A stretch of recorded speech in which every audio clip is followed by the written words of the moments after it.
إن الحمد لله نحمده ونستعينه ونستغفره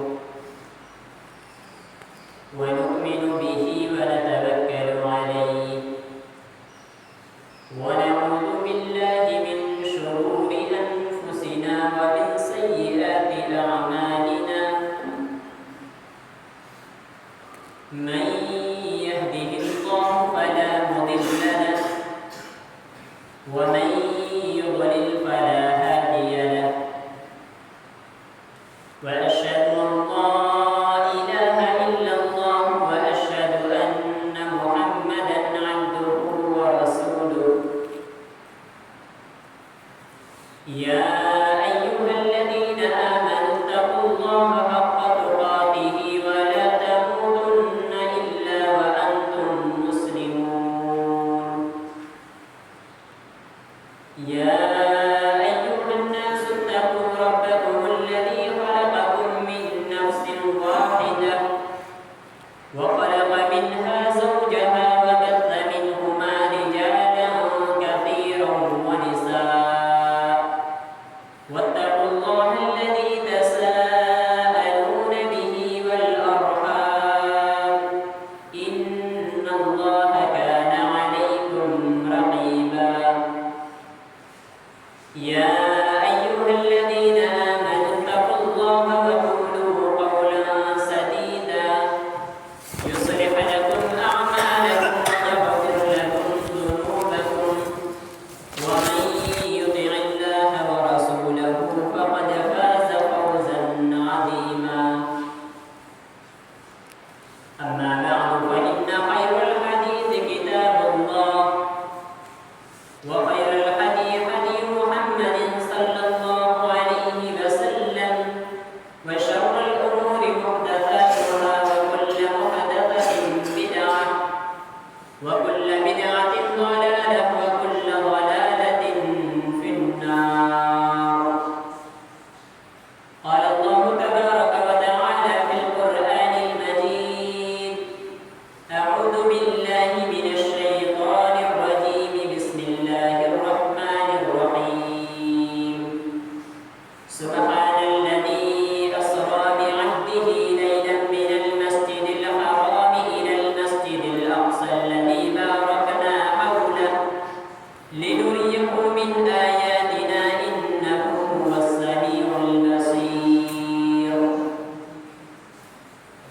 قال النبي صلى الله عليه وسلم لا تشد الرحال إلا إلى ثلاثة مساجد مسجد الحرام ومسجدي ومسجد الأقصى رب اشرح لي صدري ويسر لي أمري واحلل عقدة من لساني يفقهوا قولي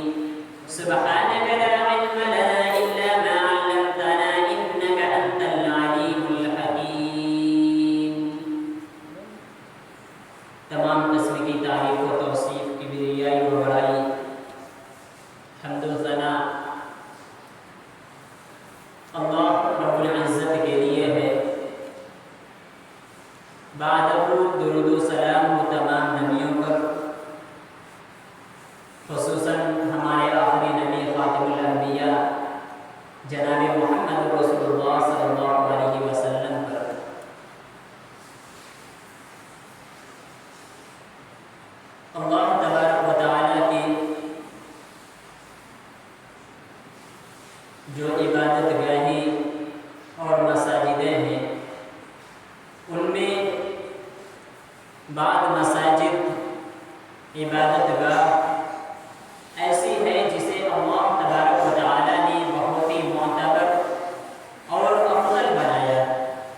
کہ پاکیزہ اور بابرکت ہے وہ ذات، پاک ہے وہ ذات جس نے اپنے بندے نبی کریم صلی اللہ علیہ وسلم کو مسجد حرام یعنی کعبہ سے مسجد اقصی کی سیر کرائی۔ اللہ تبارک و تعالیٰ نے اسراء کی رات نبی کریم صلی اللہ علیہ وسلم کو مسجد اقصی سے لے کر مسجد حرام سے مسجد اقصی تک سیر کرائی، اور اس کے بعد مسجد اقصی سے ساتوں آسمان کی معراج کرائی۔ لیلا من المسجد الحرام الى المسجد الاقصى الذي باركنا حوله، جس نے اس کے ارد گرد چیزوں کو اسے بابرکت اللہ تبارک و تعالی نے بنایا۔ لنريه من آیاتنا، تاکہ اللہ تبارک و تعالی لوگوں کو، اپنے بندوں کو اپنی نشانیوں کو دکھلائے، اپنی نشانیوں کو لوگوں کے سامنے ظاہر کرے، اسے لوگوں کے سامنے اجاگر کرے۔ وَهُوَ السَّمِيعُ الْبَصِيرُ، وہ سننے والا اور دیکھنے والا ہے، وہ سمیع ہے، بصارت رکھنے والا، وہ جاننے والا۔ اللہ تبارک و تعالی نے اس آیت کریمہ میں مسجد حرام اور مسجد اقصی کی فضیلت بیان کی کہ اللہ تبارک و تعالی نے مسجد حرام سے مسجد اقصی تک سیر کرائی، اور اس مسجد اقصی میں نبی کریم صلی اللہ علیہ وسلم کو امام بنا کر تمام نبیوں کی امامت کرائی۔ اس آیت کریمہ نے اللہ تبارک و تعالی نے مسجد اقصی کی فضیلت بیان کی، اس کا مقام و مرتبہ بیان کیا، اور پھر نبی کریم صلی اللہ علیہ وسلم کو تمام نبیوں کا امام بنا کر آپ کے مقام و مرتبے کو بیان کیا۔ یعنی آپ سے پہلے جو انبیاء آئے تھے، جو رسول آئے تھے، جو پیغمبر آپ صلی اللہ علیہ وسلم سے پہلے بنا کر بھیجے گئے تھے، ان تمام کو جو شریعت دی گئی تھی، ان کی شریعت ان کے پاس تھی، ان تک محدود تھی۔ جو انہیں اللہ تبارک و تعالیٰ نے قوانین دیا تھا، وہ قوانین ان کے دور تک تھی۔ اب اس دن کے بعد سے تمام نبیوں کا بھی امام نبی کریم صلی اللہ علیہ وسلم کو بنا دیا گیا۔ یعنی جو نبی آپ سے پہلے بھیجے گئے تھے، جو رسول اور پیغمبر آپ سے پہلے بھیجے گئے تھے، آپ کو انہیں شریعت دیا گیا تھا، وہ تمام چیزیں منسوخ کر کے نبی کریم صلی اللہ علیہ وسلم کی ابتدا میں سبھی کو قیام کر کے یہ بتا دیا، آج سے یہ جو تمام انبیاء آپ سے پہلے آئے تھے، آپ سے پہلے جو تمام انبیاء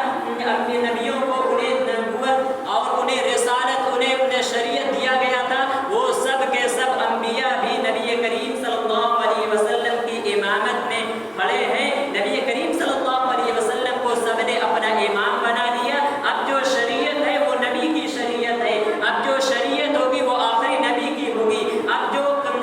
قوانین نافذ ہوگا وہ وہی ہوگا جو نبی کریم صلی اللہ علیہ وسلم کو دیا گیا ہے۔ تو اس بیت المقدس کے اندر، اس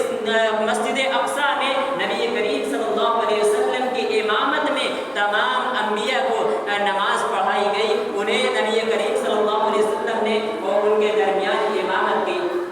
یہ مسجد اقصی کی فضیلت میں اللہ تبارک و تعالی نے بیان کی، اور پھر وہیں سے اللہ تبارک و تعالی نے اسراء کے بعد معراج کرائی۔ یہاں دو چیزیں ہیں، ایک مسجد الحرام یعنی کعبہ سے لے کر مسجد اقصی کی سیر،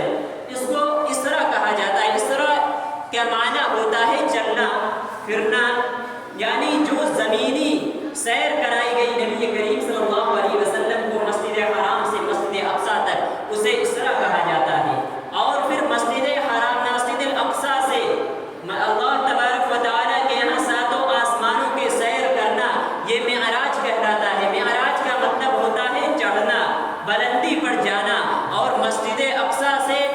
ساتوں آسمان کی سیر، یہ معراج کہلاتا ہے۔ تو نبی کریم صلی اللہ علیہ وسلم کو اسراء کی رات مسجد حرام سے مسجد اقصی اور مسجد اقصی سے ساتوں آسمان و زمین کی جو سیر کرائی گئی، یہ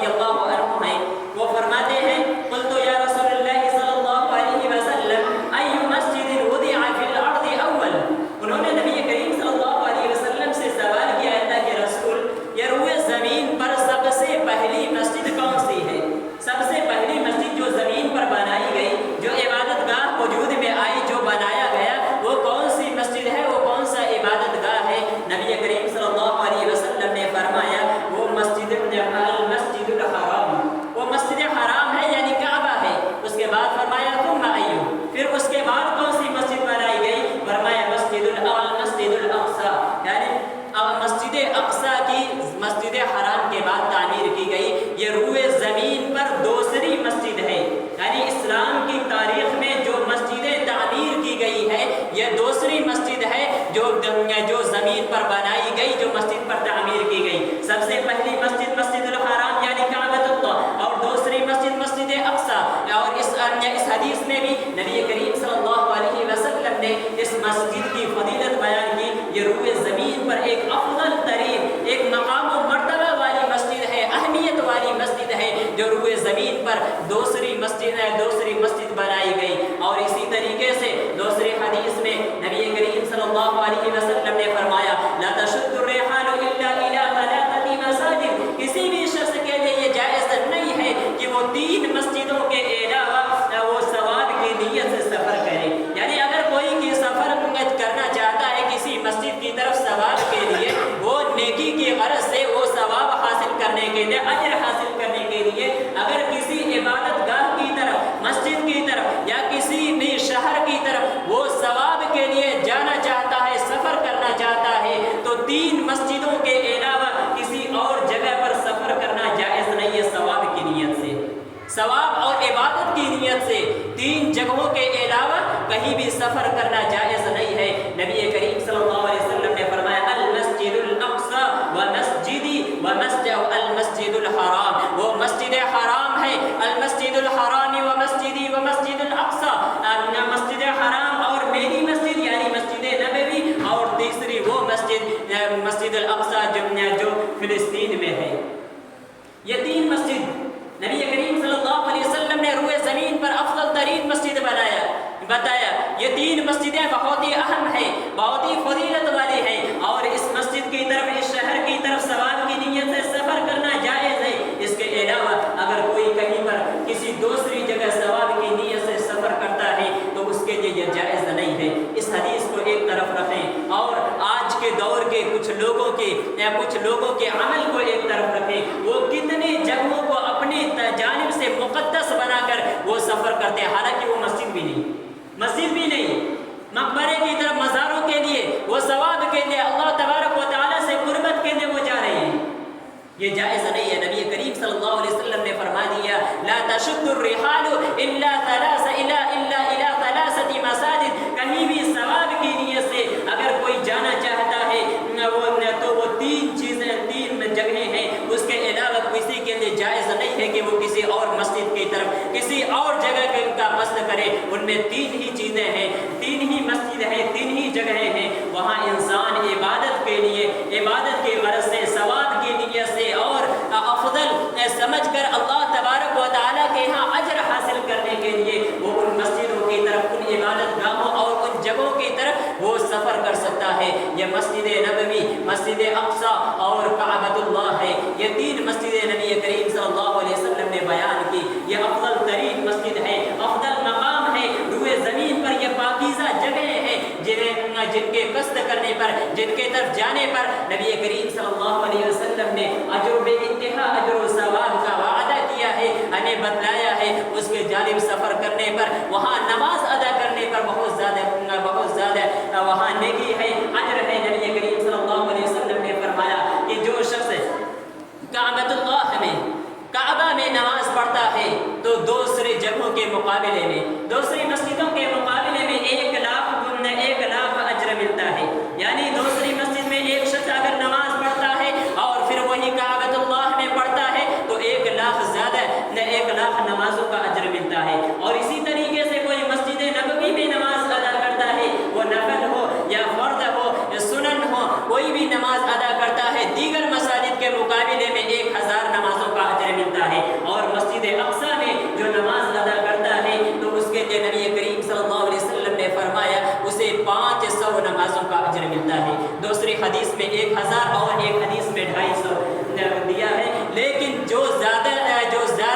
صحیح جو بات ہے، صحیح روایت ہے وہ یہی ہے کہ مسجد اقصی میں نماز پڑھنے پر 500 نمازوں کا اجر ملتا ہے۔ تو یہ نبی کریم صلی اللہ علیہ وسلم نے بتایا کہ یہ افضل جگہ ہے، یہ مقام و مرتبے والے جگہ ہیں۔ اس جگہ کے مقام و مرتبے ہیں مسجد اقصی کے، مسجد جس طریقے سے مسجد الحرام اور مسجد نبوی کی فضیلت ہے، یہ بابرکت جگہ ہے، یہ مبارک جگہ ہے، یہ فضیلت والی جگہ ہے، اسی طریقے سے فلسطین میں مسجد اقصی بھی یہ ایک اہم جگہ ہے، یہ مقام و مرتبے کے حامل ہے۔ اس کو نبی کریم صلی اللہ علیہ وسلم نے افضل مقام بتایا۔ اسی طریقے سے سلیمان علیہ السلام نے مسجد اقصی کے متعلق اللہ تبارک و تعالی سے دعا کی۔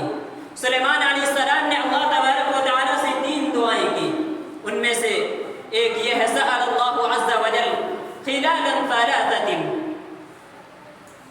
سلیمان علیہ السلام نے اللہ تبارک و تعالی سے 3 دعائیں کی، اور ان میں سے ایک یہ سأل اللہ حکما یصادف حکمی، اے اللہ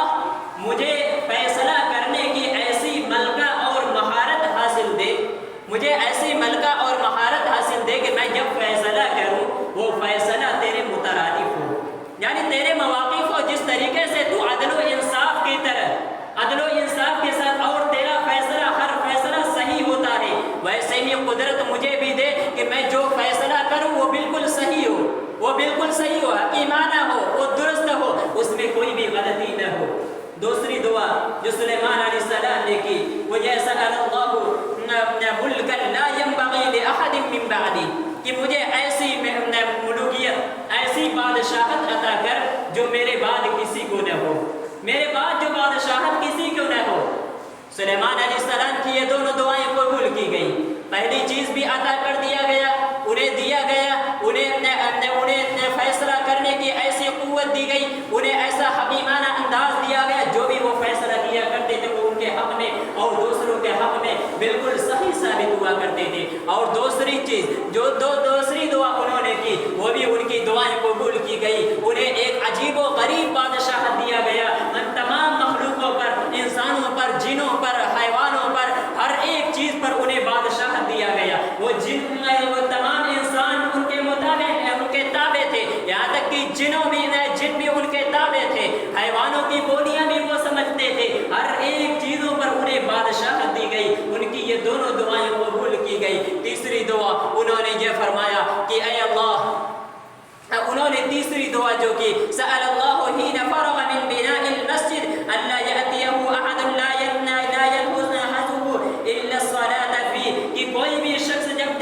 مسجد اقصی میں نماز کے لیے آئے، جب سلیمان علیہ السلام مسجد اقصی کی تعمیر کر چکے، مسجد اقصی کو بنایا، اس کے بعد انہوں نے اللہ تبارک و تعالی سے دعائیں کی، اے اللہ جب کوئی مسجد اقصی میں آئے اور وہ مسجد میں نماز ادا کرے تو اس کی نمازوں کو قبول کر کے انہیں ایسے مسجد سے لوٹانا، اللہ یخرجہ من خطیئتہ کیوم ولدتہ امہ، انہیں ایسے ہی مسجد اقصی سے لوٹانا جیسے کہ ایک ماں اپنے بچے کو جنتی ہے، یعنی اسے ایسے ہی گناہوں سے پاک و صاف کر دینا، ایسے ان کے گناہوں کو معاف کر دینا، انہیں ان کی گناہوں کی مغفرت کر دینا، جیسے ایک بچہ جب پیدا ہوتا ہے، ایک ماں کی کوکھ سے جلتا ہے، اس وقت جس طرح سے وہ گناہوں سے پاک و صاف ہوتا ہے، اس پر کوئی گناہیں نہیں ہوتی، اسی طریقے سے جو شخص مسجد اقصی میں آئے اور نماز ادا کرے اس کو بھی گناہوں سے پاک و صاف کر دینا۔ یہ مسجد اقصی کی فضیلت ہے۔ نبی کریم صلی اللہ علیہ وسلم نے فرمایا کہ 2 دعا تو قبول ہو گئی، لیکن تیسری دعا بھی مجھے امید ہے کہ اللہ تبارک و تعالی نے اسے بھی قبول کر لیا۔ ان تمام احادیث اور آیات میں مسجد اقصی کی فضیلت بیان کی گئی ہے۔ مسجد اقصی کی کیا فضیلت ہے، مسجد اقصی کا مقام و مرتبہ کیا ہے، جس طریقے سے کعبۃ اللہ کو اللہ تبارک و تعالی نے معتبر بنایا ہے، جس طریقے سے مسجد نبوی کو ہم نے کا مقام و مرتبہ رکھا ہے، اسی طریقے سے یہ تیسری مسجد مسجد اقصی بھی ہے، جس کے اللہ تبارک و تعالی نے ایک اہم مقام و مرتبہ اسے دیا ہے، اسے روئے زمین پر افضل اور بہتر مقام و مرتبے والی مسجد بنایا ہے۔ وہاں جو نماز پڑھتا ہے اسے 500 نمازوں کا